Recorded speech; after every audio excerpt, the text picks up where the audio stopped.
Do you want to know how do you apply an eyeliner so good that every single one of your girlfriends will be jealous at you? If so, this show is for you. This is Sam, and welcome to the Pink Podcast.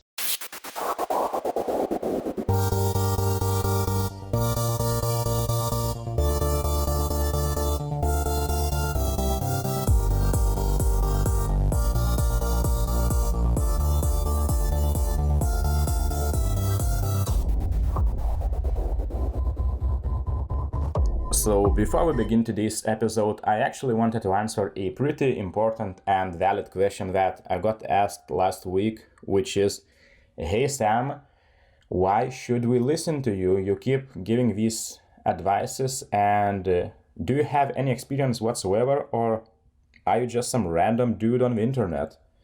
And that's a fair question, actually. And no, I am not a random dude on the internet.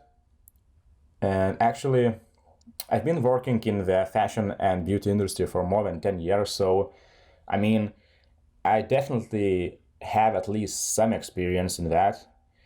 And I've also been a fitness trainer for the last 5 years. So if you have any questions about, I don't know, makeup, style, fashion, or workouts, then you can definitely ask them.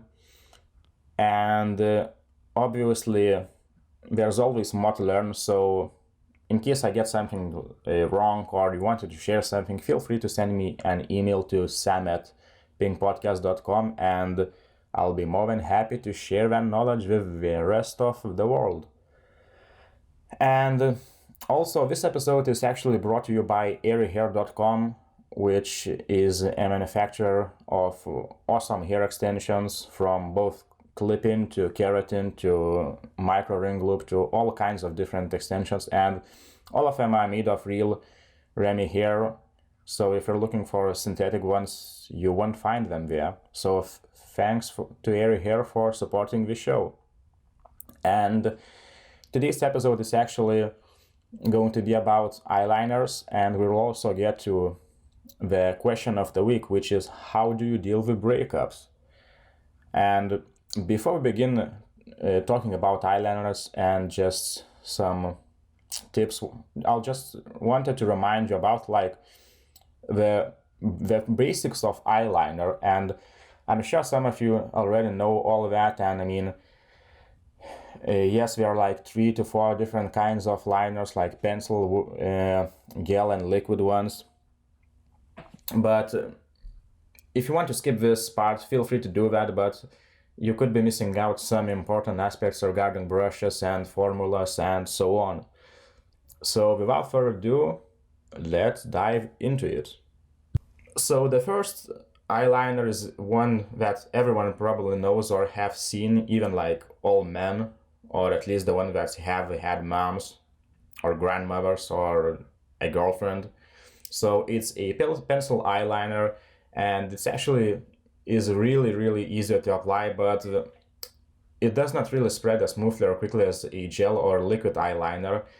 And there are actually many kinds of pencil eyeliners, and I spoke with one woman last week, and when I told her about like different kinds of pencil eyeliners, she like looked at me and said, what, there are like different kinds of eyeliners? And yes, there are. I don't know if she was from outer space or whatever, but basically there are 3 different ones that I'd like to mention, or to get more details to you. So the first one is actually a classic wooden pencil one-liner, which I'm sure like you'll find in every grandmother's, I don't know, drawer or a closet or a makeup, I don't know, shelf, whatever you keep there, all beauty products. Wooden pencil is actually the cheapest of them all, and it's a good solution when you're on a budget, I guess, or I don't know, trying to save for some awesome gift of for your spouse or whatever, I don't know. And actually the one of the negative things about the wooden pencil eyeliner is actually it's not really that good. I mean, it can be either too soft or too hard, and it's pretty imprecise. So if you really want to use a pencil eyeliner, I suggest you to go for a plastic one, which is probably the best pencil liner out there, at least as far as I know. And since they made actually high quality, they actually allow the color of the core to be softer and smudgeable. So it sort of solves the issues of the wooden pencil. So if you want to spend a little more on that, definitely consider a plastic eyeliner. And the third one that I want to mention is a retraceable pencil. And there's also like non-retraceable and so on, but retraceable pencils can actually be both high quality and long lasting, but they are usually harder, and it's hard to use them on the water line since they aren't supported from all sides. So I guess give it a try if you want to, but if you want to go with a pencil eyeliner, I recommend you to go with a plastic one. Just keep in mind that they are more expensive than the wooden ones. So the next one are actually gel liners, and gel liners, I mean, a lot of women use them, either gel or liquid ones. I mean, I haven't seen someone use a pencil like constantly in a long time. Sure, maybe for some like occasions when it's really necessary, but most of the time, at least where I live, or women that I talk to or have slept to, I guess, they always tend to use like gel or liquid eyeliner. So the gel liners actually do glide really easily, and they come in a little pot with a brush. And if you ever wondered like what's the difference between all these brushes and which one should I get, so if you want to push the eyeliners into the lash line, you should pick the one that has an angled eyeliner or a flat brush. And there's also like bent liner brushes, and they are good at working around the lashes, but both bent and classic brushes are also good for driving a wing on. On a downside, however, we can be pretty imprecise, so if there are too many hairs in the brush, get a brush that is going to draw the thickness that you prefer. And another one is actually that I wanted to mention is a curved brushes. And curved brushes can do both push liner and define, but in my experience, we aren't really good at any of the jobs, so it's sort of like all-in-one solution that doesn't really work, I guess. I mean, I maybe could be wrong. Maybe there are just now some awesome gel liners with curved brushes. So if you do know one, definitely tell us, and I'll just share that information with everyone else. So to sum up, the pros of gel liners are actually that they are really long lasting, and it's a pretty great value product because they do dry out quickly and are more forgiving in application than, let's say, liquid liners. And although they still have a learning curve, and there's a smaller color range than pencil or liquid eyeliner, so definitely think about whether or not you should get a gel liner. But the third one and the final one is a liquid liner. And liquid liners, I actually use it for precision, and they do take some time to dry after applying, so keep that in mind. And liquid liners usually come in either a typical tube or a tube and a brush and pen style. I'm sorry, with a brush and pen style. So if you're wondering like what do you need to look at when buying a liquid eyeliner, there are two things only. I mean, there's also a color, but it's actually the brush tip and the formula. So it's important that the tip is made of bristles, because they should like lay together and don't splay out, because this will provide a precise line. Otherwise you'll end up just like messing your eyes, and you don't really want to do that.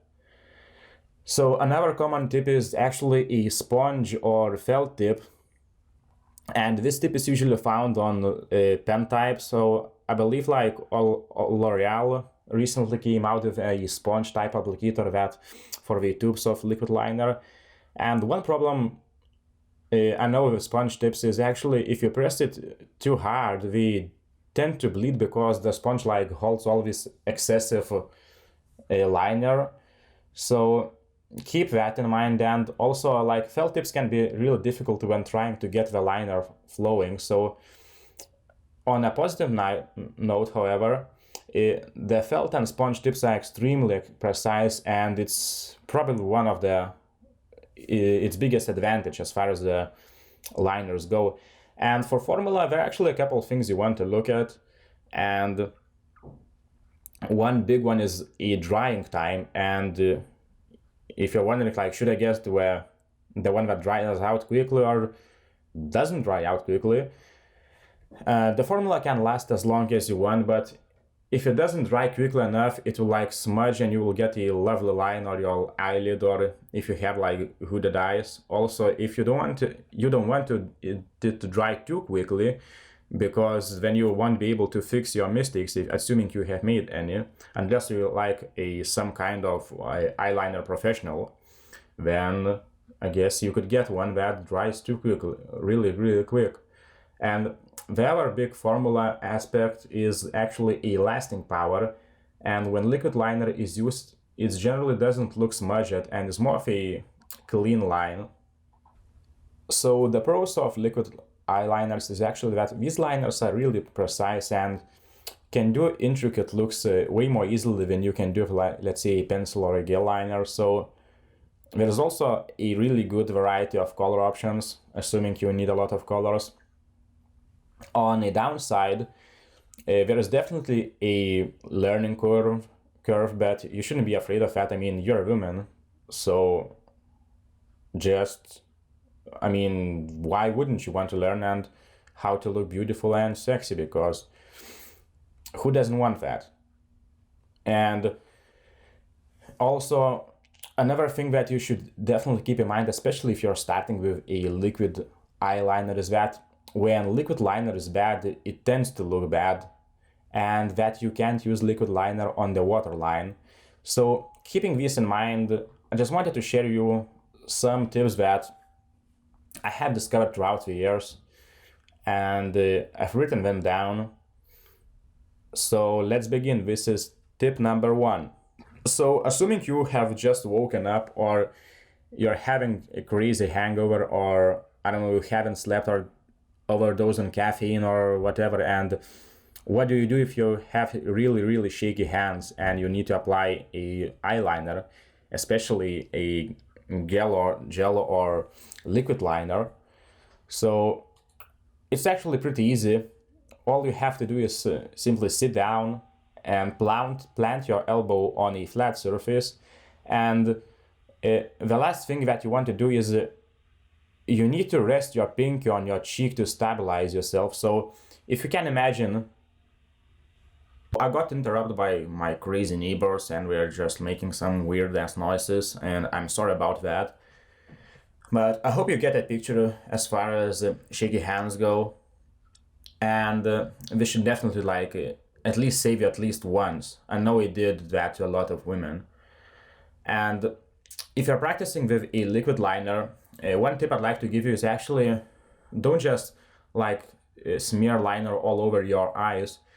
One thing you can do is begin with small dots and along the lash line, and then just simply connect the dots and allow them to dry too, and do the same with dashes as well if you prefer dashes versus dots. And if you're also starting up, another thing you could do is you can actually start by drawing a pretty messy line and then just simply clean it up with a little petroleum jelly, assuming you have that. And for the love of God, don't pull the skin on the side of your face when applying eyeliner. I mean, don't do that. Why? Just don't. Okay? Okay. And when you're practicing getting the winged liner down, or you simply accidentally blink while doing it, and I'm sure you had a moment like that when it just smears and causes you to start over, and especially if you are in a hurry, it's just a nerve-wracking experience, and not only for you, but for everyone else who is waiting for you. So if one thing you should do is, if you try to use eye makeup remover in the one spot, the texture of your skin will be different than the rest of, and it usually results in really a bad makeup day. So one of the coolest things that I have learned is actually using your eye primer as an eraser. So it's pretty simple. All you do is put a little bit of eye primer on the back of your hand, and you just roll your Q-tip in, and then just simply wipe off your mistake. I mean, that's not rocket science, isn't it? So this eyeliner is waterproof and comes off just fine. So, and the coolest part about erasing with your eye primer is actually where you erase it is now already primed, and you can already start applying eyeshadow. So just simply fix your shadow in that small area, smooth out the eyeliner, and you just saved yourself some time and frustration. And that was another tip on how to save time and make yourself calm and get ready in time. And another thing that a lot of women try to do is actually tightline eyes, and most people, at least that I spoke to, they think that the point of tight lining is to make your eyes look bigger, but it's actually not the case. The point of tight line eyes is to make your eyelashes appear thicker and fuller. So instead of lining the skin above your lashes, you line the insides of the upper lash line and in between the roots of the lashes. So how do you do that? It's basically a 3-step or 2-step process. All you have to do is like wash your hands, and that's really important actually. I mean, if you, assuming you eat like, I don't know, a cake or whatever, or McDonald's, I don't know, just wash your hands and use clean fingers. So with your washed fingers, gently lift your lash upward, and you'll see there are like tiny gaps between your lash hairs, and you'll be required to fill them with the eyeliner. So simply use your eyeliner and then just dab it in between like each individual lash and get as close to the roots as possible. Just don't do that if you have like shaky hands that day. I mean, this one requires precision, and basically you are pretty much done. But if you'd like to intensify the look even more, what you can do is tight line your bottom lash line too, and all you do is just gently lift your lower lashes downwards and fill the gaps between each lash. And that's pretty much it. That's how you get tight line eyes. And as I've said, they are not there to make your eyes look bigger. They are here to make your eyelashes appear thicker and fuller. So one of the other tricks I wanted to tell you today is actually applying a winged eyeliner. Especially if you are starting up, it can be pretty tricky and frustrating. So this might be not be the cleverest or the sharpest way to do it, I guess, but it's sort of a life hack. I guess you could call it like eyeliner life hack. So all you need is like your preferred eyeshadow and a felt-tipped pen of your choice. So what you do is simply like apply eyeliner across your eye. You can also choose to make it as skinny or thick as you would like. It doesn't really matter. And then all you have to do is angle your pen so the tip faces outward, if you can like imagine that, and then simply like place the tip of your pen where you want your wing to end and angle it how you want. And once you have done that, just simply like press the pen firmly against your skin and drag down and up along your existing line. And that's pretty much it actually. You should definitely have a pretty nice wing, and assuming you did not, try it a few more times, and it's one of those quick to learn tricks that you can use before you're like ready to commit to I guess an eye wing that like takes much more of your time. So these were eyeliner tips. You have yours, definitely send me that to sam@pinkpodcast.com. And now we are ready to go for the question of the week, which is, hey Sam, I've recently broke up with my boyfriend, and we're just wondering if you have any tips or anything on how do you deal with that. When it comes to breakups, there are many different ways you can deal with that, and probably the most popular one is alcohol or some substances that get you high or whatever, and that's what a lot of men actually do or prefer, while women are more likely just let's just say go to a club or some other place to socialize or have fun or whatever. And it's interesting to note that while men prefer, let's say, just drinking with their buddies or by themselves, women are more likely just go to a club. And one of the other things that I wanted to say is having a revenge sex or just like hooking up with, I don't know, random guy because you just want that validation and that attention from men. And if some say that it's unhealthy, but I'm not really sure. I mean, sure, you do feel kind of bad afterwards because you're just like staring at an empty soul after you have had sex with a random person after a breakup. But also, I mean, there's a lot of slut shaming, I guess, or just our society in general simply like don't like women that have had sex with a lot of men, and I have no idea why that is. I mean, I do have an idea, but I just don't understand that. So if you're wondering why does that happen, it's basically all comes down to this. Since for women it's actually much easier to have sex or get into a relationship or anything than for men to, because if you were to put, let's say, I don't know, a mediocre or okay, let's just put a mediocre man, guy, and a woman at the club, and if woman wants to have sex, there's like a 99.99% that she will end up hooking up with someone at a club and having sex with that person. I mean, that's just the way it is.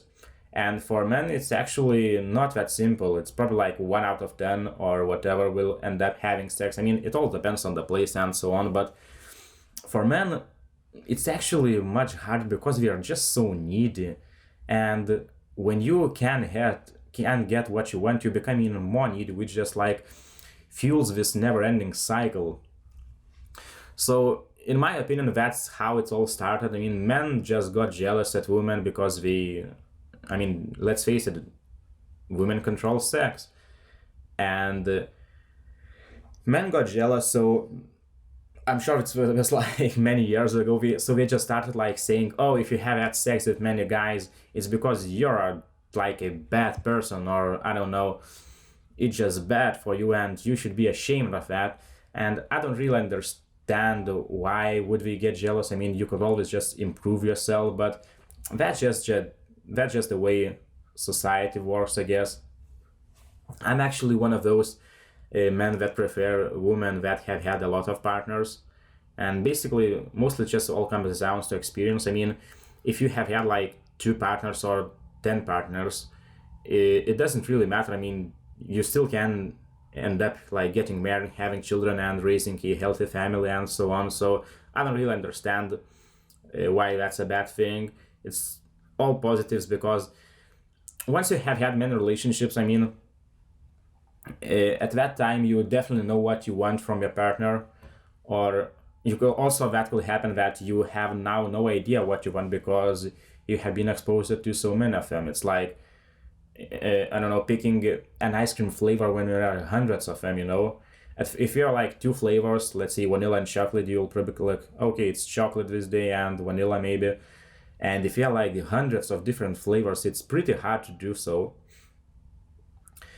So that's the downside of having multiple partners, I guess. But I only see the positives when it comes to that. And men, not all of men, but a lot of them actually want, let's say, oh, I want a virgin 25-year-old woman that knows how to move in bed and acts like a porn star. I mean, how do you get someone who acts like a porn star or knows what they are doing? I mean, you need to have a lot of experience, and for some reason men just don't understand that. So I could get into more detail when it comes to men and women relationship, because I used to really like go to clubs and all kinds of places until I found my perfect girlfriend. So I could definitely tell you more about that maybe in the next few episodes, assuming someone wants to hear that. But basically, that was a sum up on why women tend to be ashamed when we have sex with many guys, and it's just stupid. So now going back to the topic, which is dealing with breakups, you can definitely just have sex with another man or woman or whatever. But one thing you need to understand is that there's no like quick fix, and it's always just time. You know that saying, time heals everything, and you just have to accept the fact that it's going to hurt. It's going to hurt pretty bad at first, and then it'll just like fade away or just melt away like just a block of ice on a hot summer day. There's no, you could like try antidepressants or whatever, but it just, it's not worth it. I mean, it's just a part of the relationship. We have the ups and downs, honeymoon period, and if we like not work, we don't work. There's nothing you can do about that. One thing that I do recommend is actually changing the way you think about your relationships, or I mean your exes, or whatever. You actually want to go to a place where you think like, damn, I am glad that I did that person, because like he made me a bigger, better, and stronger person, and I have actually learned a lot about myself from him and or her. And you just want to say to yourself that, yeah, while it was some painful lessons, and you will endure that pain, and he won't even know that. So while he might think that he have won while seeing you like crying and breaking down, I mean, good for him, but you should know that the hardest steel is forged in the hottest fire, and his fire was probably like a freaking lava. So it must have been pretty awesome to have been hit deep enough for you to have hurt that bad. But if you can endure losing him, you can like come out to the other side of that hell stronger and be over him. So you can just pretty much handle anything. And a lot of women and men tend to be at their best after the breakup, assuming the pain has faded away, because we do hit the gym, we go to all kinds of amazing places and just having fun with the girlfriends and so on. So breakup is actually a pretty awesome motivator, and you can also like do that way where you just say, oh, I'll show him or her, like after a few months he will see like my new sexy body or my new job or whatever. And at least when I look at my previous breakups, while we were hard at that time, now I am actually really happy that the breakup have ended up happening in my life, because not only did I came up stronger after that, uh, I started like new businesses and started going to gym more aggressively, and it just helps to improve yourself. Let's say you're bad at I don't know, running or whatsoever, and the breakup could like give you motivation to start running and do all kinds of amazing things. So that's actually my advice. Don't be afraid of breakup. It's If you just look at your past breakups and realize that they have helped you to become a better and stronger and just more fulfilling person.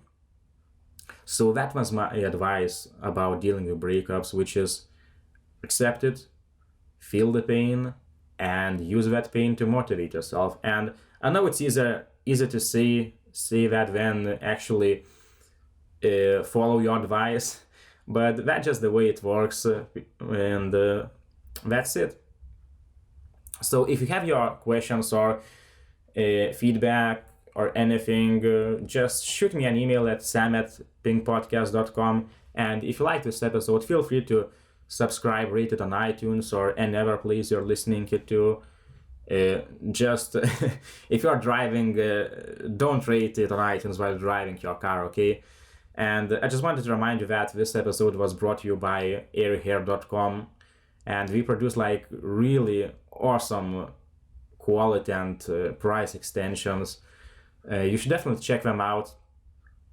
And that was it. Have a good weekend. This was Sam, and that was Pink Podcast episode number 2. Thank you and bye bye.